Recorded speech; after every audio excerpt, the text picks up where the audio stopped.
Now, time for the week that was. Now, let's take a look at the top stories that made headlines across the globe this week. Now, Nigeria's President Muhammadu Buhari this week conferred national honors on Nnamdi Kanu, the chairman, editor-in-chief of This Day Arise Group, and 499 others distinguished Nigerians. It happened at the International Conference Center in Abuja. Arise State House correspondent ASUU Suspends has more.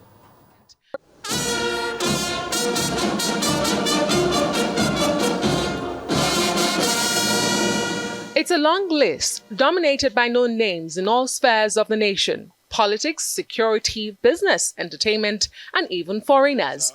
It also features names that are not too popular, but who have embarked on acts of bravery or integrity, and as such, are worthy of emulation. The 2022 Honors Award has 450 recipients drawn from all walks of life. It's adjudged the largest in the history of the award and also the first to be done by President Muhammadu Buhari since assuming office in 2015. Organizers say the comprehensive list follows a careful screening by President Buhari. The country's second highest honors, the Grand Commander of the Order of the Niger, GCON, and the third highest honors, the Commander of the Order of the Federal Republic, CFR, all went to 60 honorees. 65 others bagged the Commander of the Order of the Niger, CON, including Nnamdi Kanu, Chairman and Editor-in-Chief of This Day Arise Media Group, alongside other distinguished technocrats and lawmakers.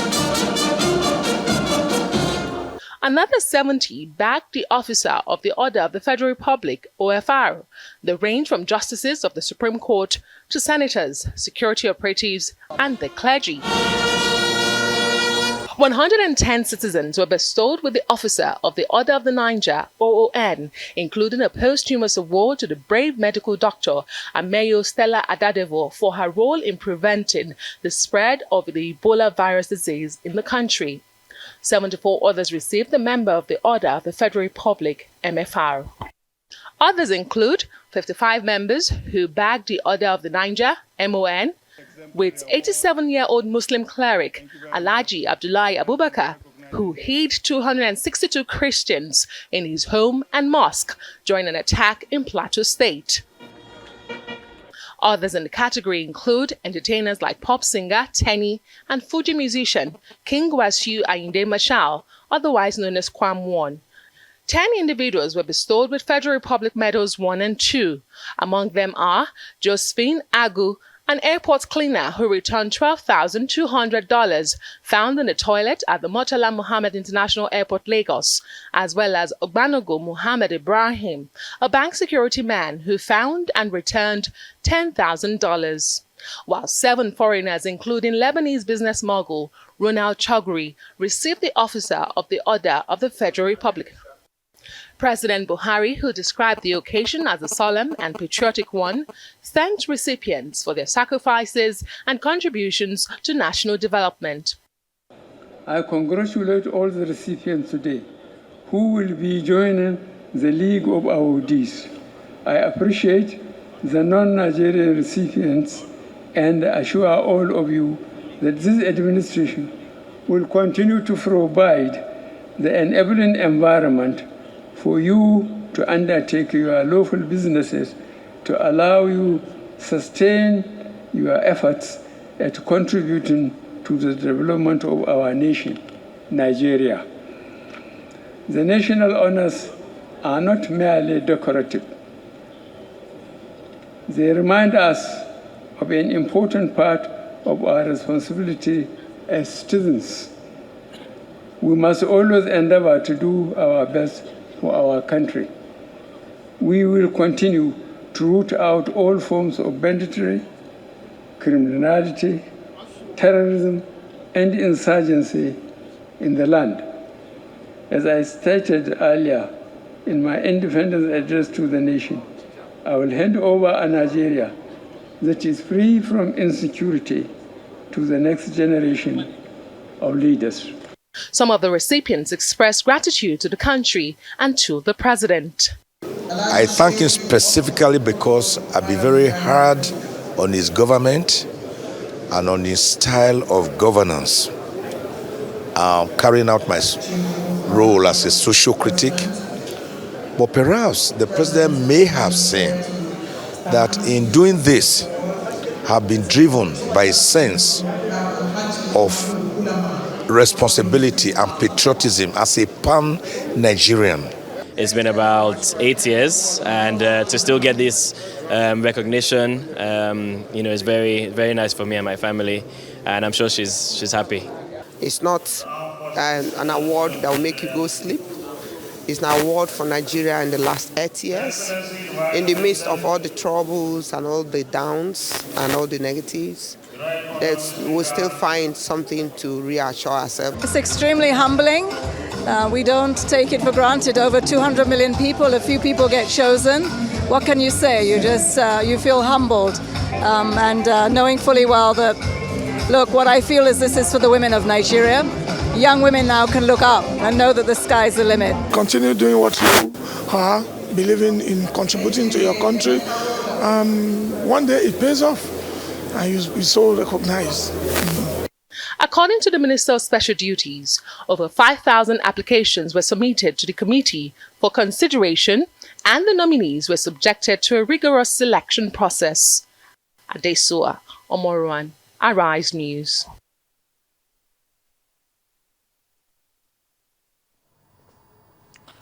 All right, Steve, good morning. Morning, Aaron. Good to see you. Yes, it's good to be here today. Absolutely, that's fine. So now let's get it started. The National Honors Award. Mm-hmm. I think the first thing will be to congratulate the chairman of Arise. Yes, and this, isn't yes. it? Well-deserved, isn't it? Well-deserved, I must actually say. Absolutely. But that was my point. That was the point I was trying to actually draw out. Mm-hmm. It actually is a little bit conflicting because some people look at the list and say, well-deserved. And some people look at the list, and some other names on the list, and begin to scratch their head. For you, what did you make of it? Some call it a chieftaincy title for some, while a meritorious award for others. Well, I mean, it has always been like that. Do you understand? I mean, since 2004, when the National Honors Act was promulgated, it has, I can't recall a year where there were no issues. That very first time, when 191 people were awarded Shonekon, Achebe, etc. If you recall, Achebe, declined to be honored. Just like Chimamanda declined. Just like Chimamanda this year. Yes. So it has always been issues. My problem really is how come the thing has been growing from less than 200 to 300 under Jonathan, now to more than 400 under President Muhammadu Buhari. Well, I mean, there's been argument and defense of why they went that route. And if you look at the chairman of the, selecting committee, Emir of Lafia, a retired, Supreme Court Justice, what's his name again? Justice Sidi Mohammed. You know that this is a quality, respectable person. But then if you have to sieve through 5,000 nominations, 5,000 names to come up with less than 500, it's a lot of work. But then people will still complain. If you're picking from the media, why ABC? Why not, DEF? No, but this should be a slam dunk. Like they said, it's not, or you said it off air, that it shouldn't be the rave of the moment, but based on the track record you've actually been able to live on the sands of time across your career. Yeah. Because this happens once, and hopefully for some, because some would actually get bigger awards, even more prestigious ones. There are those who got bigger ones this year who were already honored, previously. So you will find stuff like that. Yeah. I hope you are not trying to go into the tenny, the musician thing. Of course, a lot of people question that. I don't know the rationale behind her getting the award. I don't know either.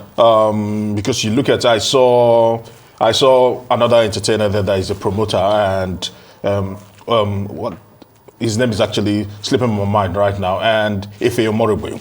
Ife has been in the industry for... Ife got to? Yes, Ife. I just saw Ife. Ife has been in the industry for quite a while right now. He's actually cut his teeth in the industry. He's done so much in the industry that I can understand. But when you see a Tenny, for example, you begin to question. Tenny just rose some will say, metaphorically, just yesterday, people that have been in the industry, like probably the Two Faces of this world, or the Daddy Shokis of this world. I mean, she's gotten it. My problem with the Tenny part will be the attitude and the unspoken word, when she went to receive the award. I know that it has attracted a lot of, comments here and there. But some say she's a Gen Z, so... Well, I mean, put our attitude against how your girl, Tobi Amushon, reacted when she collected her award. Like Tenny, she's a Yoruba girl, where respect and, respect for elders, etc. We're not dealing with it, we're dealing with the president of Nigeria. And people say that, the president does not, shake hands with women. But she shook hands with Tobi Amushon, So what was the problem with Tenny? But again, don't let us judge her. She's a Gen Z, she might have some other political leanings, but again, it has come and gone. What is important, at least this year, we have moved away from the previous years when it was intensely cantankerous. It was intensely problematic. Names that were not even Nigerian, names that were not even supposed to be there. At some point in our history, we found such name and they had to, rejig the list and everything. It happens every year. Moving forward, I do not think that the 400 and something honorees is ideal. That's unwieldy. That's really unwieldy. If you got 5,000 names, give to 200 people, if you like, 150 people, make it look like something that people should look forward to. Yes. So that by the time you get it, you know that your country, your fatherland is celebrating you. Or you have done so much. It has to be, clearly obvious that you earned it. Yes. Not just, dishing out to your primary school teacher or something, dishing out to all sorts of people. But again, hey, here we are. Here we are. All right? Okay.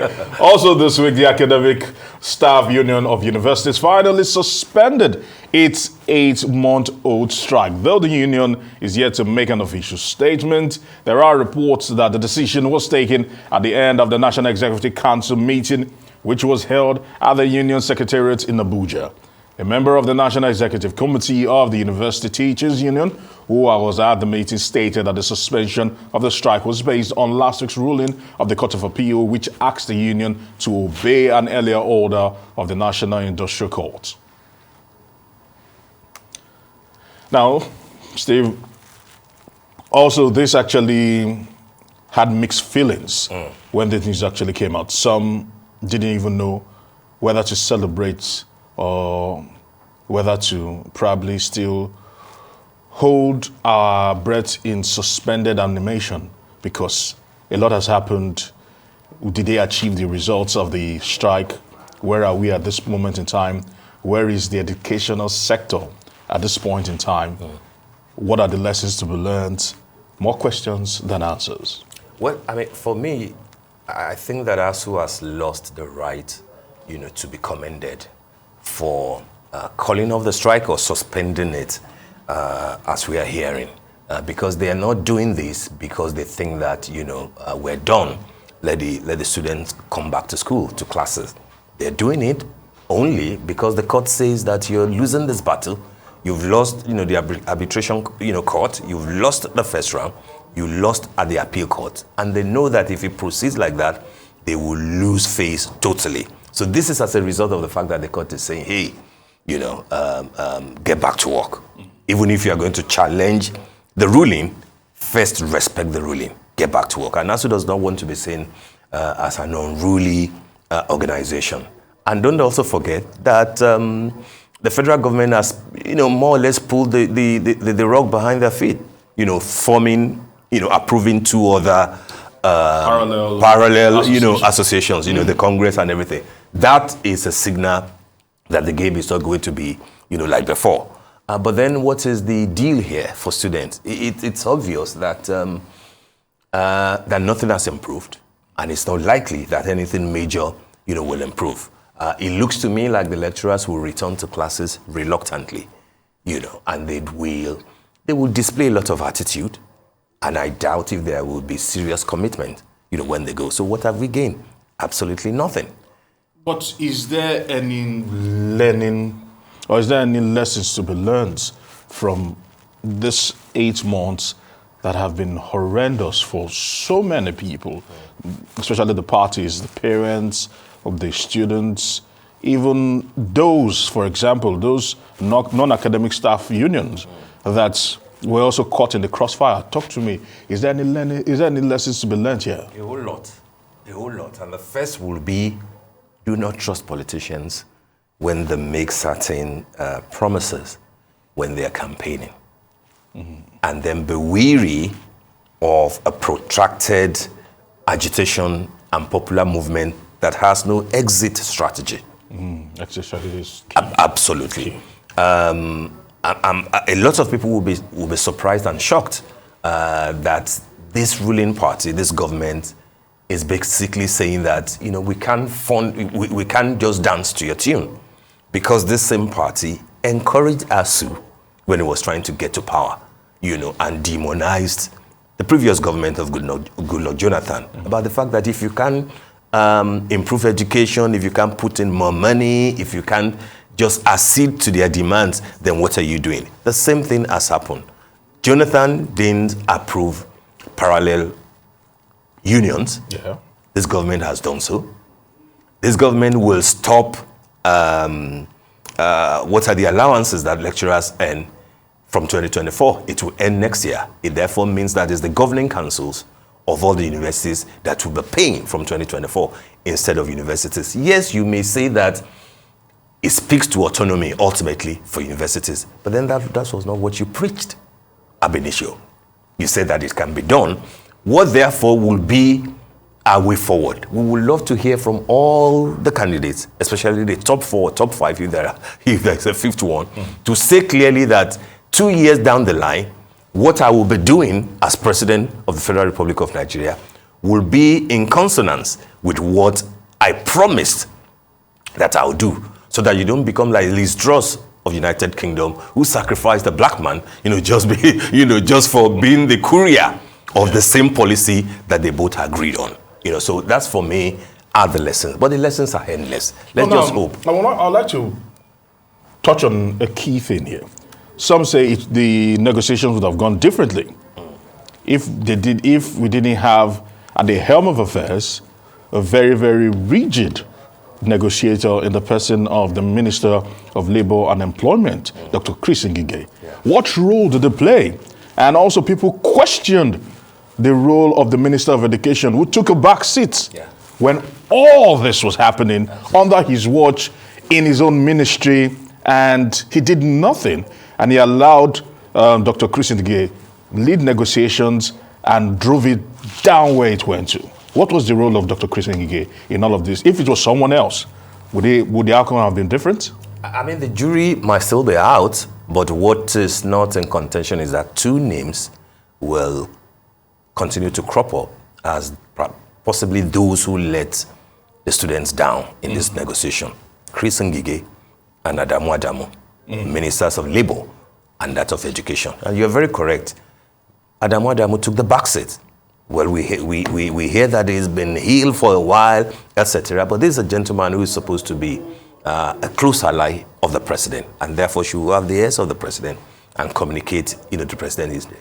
But we barely heard his name all throughout this debate. Okay, yes, it's not I don't buy the argument that it's not an education problem. That it's a labor thing. Labor is dealing with what? Dealing with people in charge of education.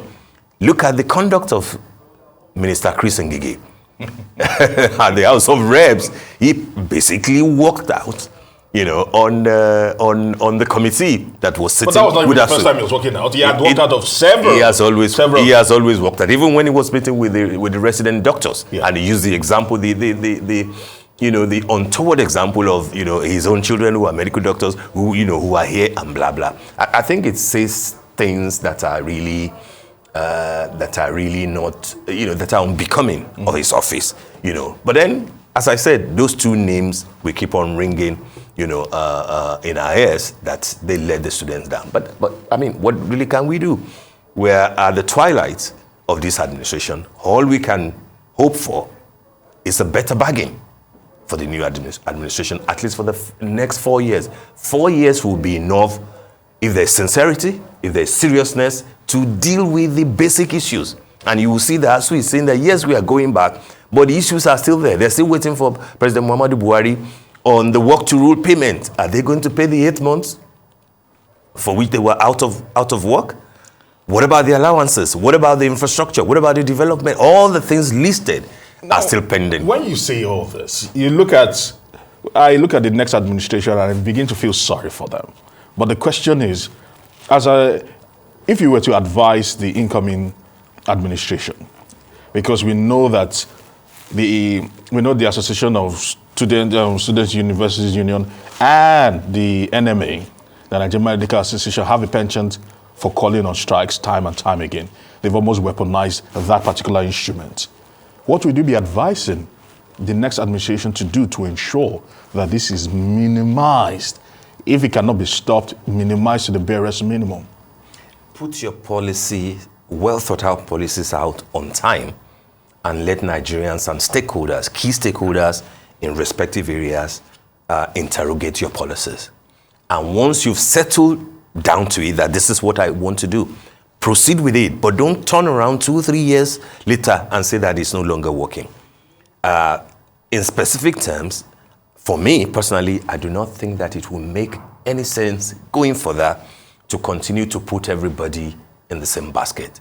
One of the things that the Femi Gbajabiamila intervention one of the promises it tried to offer to ASUU was that let's use the River State University's model, which pays a professor minimum of ₦1 million.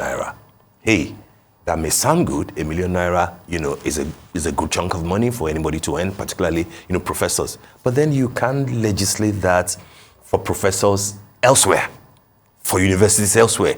What for state universities? How come Lagos State, for example, which is probably richer, or obviously richer than River State, is not paying that and legislating it that's the minimum that it will pay? Will Adamawa State University be able to do that? If Kogi has a state university, will he be able to pay that? Will Taraba, will Ekiti be able to pay that? So those are the issues. Let whoever is coming deal with the federal situation and let the states determine their fate, as private universities are doing. But to say the ASUU will continue to say, oh, this is what you must do, it won't work. And we'll never get out of this pang of incessant strikes, etc. It won't work, frankly. Wow. For the students, what's your message to them at this point in time? What do you think? I mean, any student that can survive 8 months this time around, the last time was about 5 months or 4 months exactly. Any student that can survive that, will realize that when Nigeria happens to you, you just have to develop thick skin, Don't lose hope, Let's hope that it will be resolved. But again, if it is first degree, who knows where you'll be, for your... Because I know a lot of people have...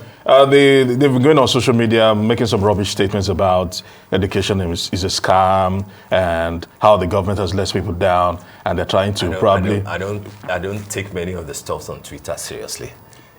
I think that education is not a sham, and it is not a sham in Nigeria. There was something that trended last week that I listened to by a gentleman. I can't recall if he was a preacher or something. That listen, Nigeria is one of the few places where you can get cheaper and very qualitative education. True. The whole point of the fact that they are running, after our doctors and nurses who are trained there is an attestation to the fact that we've got quality education. Don't let anybody deceive you that things are falling apart. They haven't.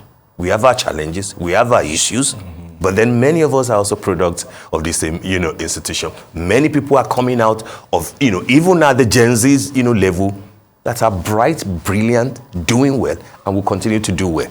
Challenges are there. There will be issues. And my point to the student is be part of those who take advantage of a hard situation and make the best out of it. Well, finally, before we actually move on, some are saying that the private universities probably seize this opportunity to milk the situation to promote themselves as the best route to getting a degree here in Nigeria. Do you think it was morally right for private universities to do that? Well, Aaron, what's wrong with that? If it was you, Uncle. They didn't cause the ASUU strike. They are only saying, hey, after 4 months, after 5 months, maybe you might look, this way. I know a number of friends who are like, hey, it doesn't look like this. this public education thing will work again. But then don't blame the private universities again. They are providing service. What about the fact that the number of Nigerian students going abroad has quadrupled in this year alone, which is why Britain, surprisingly again, Britain will be saying that, oh, Nigeria has the highest number of dependent, blah, blah. Did they break any law? No. I mean, if the law says that you can come with your dependent, why are you turning around to say that, oh, Nigerians bring about the whole... I mean, this I saw the statistics and I just felt it was totally unnecessary. Someone was just trying to... If you want to change your policy, change the policy. Exactly. But don't change the policy because people took advantage of what was legal. True. What's the point? Because the education is not even free. You're paying for it. They're paying for it. And those dependents are working and paying taxes anyway. So what are we talking about? But again, this is Liz Truss administration. We just have to deal with it. Just that we, our sympathies go to, what's his name again? The Ghanaian guy? Kwarteng. Kwesi Kwarteng. Kwesi Kwarteng. Yeah. Kwesi Kwarteng, First black man, isn't it? Yeah. Barely 6 months. Second shortest. Second shortest. The first was actually as a result of a heart attack and he passed on after 30 days. But then this is a man who has been celebrated, and then look at what has happened. Some say he was just thrown under the bus. That's what has happened. It's scapegoating, at the highest order. But hey, it happens. No, but that's politics for you. It is politics. That's politics for you. All right, still this week, the Court of Appeal in Abuja has declared as unlawful the abduction of separatist leader Nnamdi Kanu from Kenya. The court consequently quashed all the charges filed against him by the federal government. The court also ruled that the Federal High Court did not have the jurisdiction to try Kanu. In a unanimous decision, a three-man panel of appellate court held that the federal government breached all local and international laws in the forceful rendition of Kanu to Nigeria. Kanu is the leader of the proscribed indigenous people of Biafra, which is campaigning for the creation of an independent state in southeast Nigeria. Some sort of victory, because the federal government had to reiterate that Nnamdi Kanu is not free yet. He's not off the hook. That's the Attorney General speaking. Yes, okay, but what do you make of the way things have actually played out? Seems to be in favor of Nnamdi Kanu. Yeah, I mean, it didn't come to me as a big surprise, and I don't think that it will have come to anybody following the case as a major surprise. That as far as the law is concerned, and the president has always been advocating for the fact that let him go through, the instrumentality of the law, go through the process, don't seek political solution. Who knows whether the political solution is actually to get him through the courts, and then the court, will give a ruling as it has done. So I think that the court has looked at it and it says that, the argument from the federal government is weak and that he does not deserve to have been picked the way that he was and incarcerated, the way that he's been incarcerated. But then does that exonerate him from all the other charges, that the Attorney General of the Federation is speaking about? Time will tell as to how this will proceed. I think my worry, and I think that, that worry has been expressed on social media in a few quarters, will be that if Nnamdi Kanu is released at this point, that we are in a campaign mood and elections are 5 months away, what will his freedom constitute for those running for office, particularly Peter Obi of the Labour Party? Will it be to his advantage or to his detriment? But you shouldn't. But that shouldn't even be the case. Some would say in the interest of the greater good. But also, you would actually have to hinge on the fact that this man has rights. As a Nigerian, he has rights, and his fundamental human rights cannot be infringed upon because the state think that he might be cantankerous to the happenings and what might be the resultant effect in this political season. I think his personal interest should come first before you start looking at the bigger picture. But he's an enemy of the state. His personal rights. Well, I mean, he's an enemy of the state. Is he? And for this particular administration, they see him as an enemy of the state. And I think personal, it's almost looking like a personal vendetta. That's why this particular ruling is a little bit instructive, because people have always questioned if he will be able to get fair hearing with the personal way they've gone about his what they call is not calling an abduction and the rest of them. But Yeah. we're happy that we're seeing progress being made slowly but certainly. We'll get to the end of this. You're right, Aaron. Fair hearing and respect for human rights should be the key word. Yes. And then all the things that will follow, let's see how it pans out. Because Nnamdi Kanu himself, it's a bundle, isn't it? It's a handful. It's a handful, trust me. It's a handful. But we'll see how it goes. Okay, now amid controversy, the Labour Party has unveiled 1,234 names to lead the Peter Obi, Yusuf Dati Baba Ahmed presidential campaign ahead of next year's general election. Our rights correspondent, Chinaza Samuel, has more. 14 days after the official commencement of campaigns for the 2023 polls, the Director General of the Obi Dati Presidential Campaign Council, Doyin Okupe, has unveiled members of the Presidential Council in Abuja. The list comprises 1,234 members, including state coordinators and directors of various directorates, as well as members of the Advisory Council. A review of the list shows that a former two-term presidential spokesman, Doyin Okupe, retained his position as Director General of the Campaign Council, while retired Assistant Inspector General of Police, Mohammed Zerewa, was named as the Council's chairman. Clement Ojukwu and Yunusa Tanko were named the Secretary and Chief Spokesperson of the Council. The list of our Campaign Council were very carefully selected. The people who made the list came from the 6 geopolitical zones of Nigeria.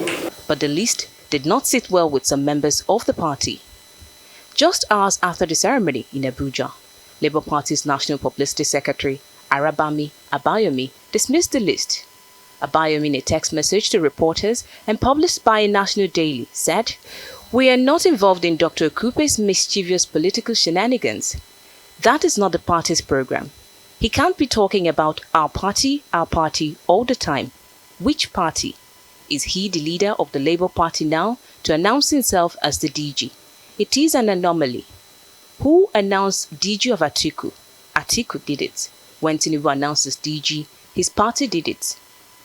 Continuing, the Labour Party spokesperson said, "Where is Peter Obi? Okupe does not know what he's doing. I want to be quoted. The DG ought to go to the northeast or north central. We are not a sectional political party. Our presidential candidate is pan-Nigerian. How can we have a presidential candidate from the south and a campaign DG coming from the same south?" An indication that all is not well between the party and the Presidential Campaign Council. But in a swift reaction, the party's national chairman, Julius Abure, countered the Labour Party National Publicity Secretary, insisting that the statement did not emanate from the leadership of the party. Abure, in a statement, is quoted as saying, "It is important to let our esteemed friends of the media to know that the leadership of the party fully endorsed the media outing of Peter Obi Campaign Council. The party was fully consulted and fully represented by a good number of the National Working Committee led by the National Secretary." In a follow-up telephone conversation with Arise News, Abure denied that there is a rift in the party's national leadership. He said he would inaugurate the Presidential Council next week. During the unveiling in Abuja, Okupe boasted that the Labour Party presidential candidate, Peter Obi, has at least 15 million voters in the bag ahead of next year's presidential election. Chinaza Samuel, Arise News. All right, Steve. Once again, we're seeing something similar to what we have witnessed in the PDP for quite a while right now, playing out in the Labour Party, with Abayomi, the publicity secretary, stating that the presidential candidate cannot come from the south and the DG of the campaign organization from the south. And you look at this and you say to yourself, more than ever before, we are seeing inter-party politics playing front and center role as we get closer to the election, rather than politicking, canvassing for votes. Yes. Now that the electoral umpire has officially given the green light for campaigns to begin. Well, Aaron, this is the real test here is for the candidate of the party. Peter Obi as a politician who is aspiring to be the president of the country using a platform that he does not own. So it is a given that you will have to come in contact and possibly, clashes with entrenched interest within the party that you join. Forget about the fact that, yes, they needed him. They probably wooed him to come over, or that they were just a willing, suitor to say, yes, we're available, use us. But he will have to realize that there is a whole lot of difference between popular movement and agitation and structured political party. So when people tell him about structure, this is what they mean by structure. In choosing people that will represent your interest all over the country, because it is clear you will have to win nationally before you can become the president. Yes, it's a constitutional thing. In winning nationally, the noise will not be from a particular part of the country alone. The people that you will use will not be from a particular side of the country alone. You will have to be seen to have carried everybody along. That is what Abayomi Arabambi, the publicity secretary of Labour Party, is saying to them. For the two of them, both Peter Obi and Labour Party, is the first time that they will have to deal with politics at this level. Remember that the last election, even though Labour Party has been on for a long time, but the last election, Labour Party had less than 10,000 votes. Yeah. And I think they came 15th in the last election. Exactly. So you can argue that they probably didn't even bother, to make as much noise or spend, much money campaigning and going around. But then they've been consistent in being there. Peter Obi, after being governor, the only thing he did was being a running mate to Atiku Abubakar in 2019. It was not his call, but then he went there with some, with a lot of stuff. Now that he's running this thing on his own, he will have to play the politics. No, but my own question is stemming from the fact that we have seen personal interest. We know that Nigeria is at the precipice whereby we can see a metamorphosis for the better, for the worse. We know that people are clamoring for change, and they are expecting that politicians should be able to get their acts right and not be playing out personal interest, personal proclivities more than what people want to hear. And that is the fact that things like education, security, the economy will be revitalized. We are months to the elections in February, and we are not seeing people go out vigorously to campaign that this is what we will do.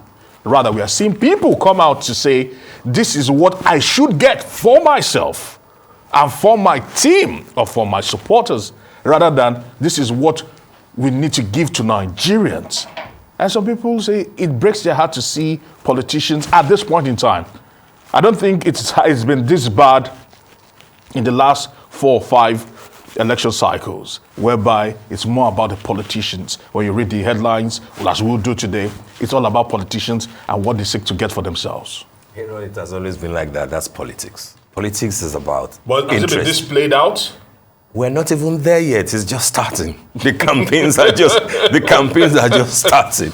People will make demands. Look at APC. Why do you think it has taken a long time for APC to agree on the presidential campaign, council? Why is PDP still struggling with the fact that Wike and the gang, are still holding the party by the jugular? It is politics. I think it was Sadifemi, or was it Abi, that I told here the other time that in Yoruba language, politics is called Oshelu, and Oshelu to them is Ontaje. Do you understand that? I do. Do you? do. It is about what we will eat and what we will be.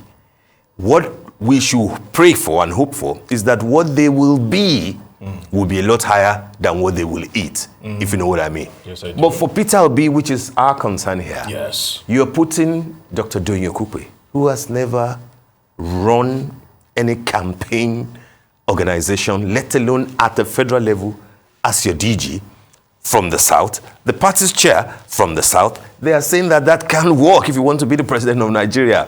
Forget about social media noise. Get down to reality. What about North Central? What about Northeast? What about Northwest? You put an Igbo man as the head of the campaign in Lagos and in Sokoto.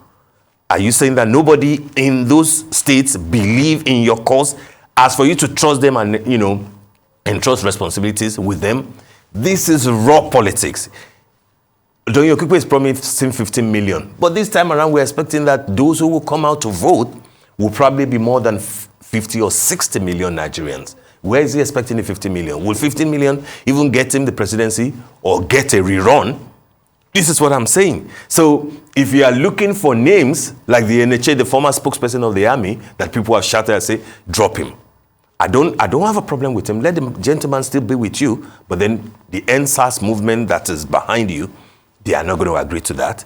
You look for a former, a retired, police chief to be on the thing. If you want to run a popular movement, just run the popular movement and put people in all the states. But then if it gets to, who is the biggest name that you've got here? All you will get will be those who are either rejects or those who left other parties, key parties like APC and PDP, running your thing. But just like your good self, you also left PDP, isn't it? You left that guy, you left PDP. And that is the situation. The reality will be that if you want to play the politics and politics of national, relevance, you will have to do a lot more than this, I'm afraid. Okay, do a lot more than this. All right, that's all on this week that was.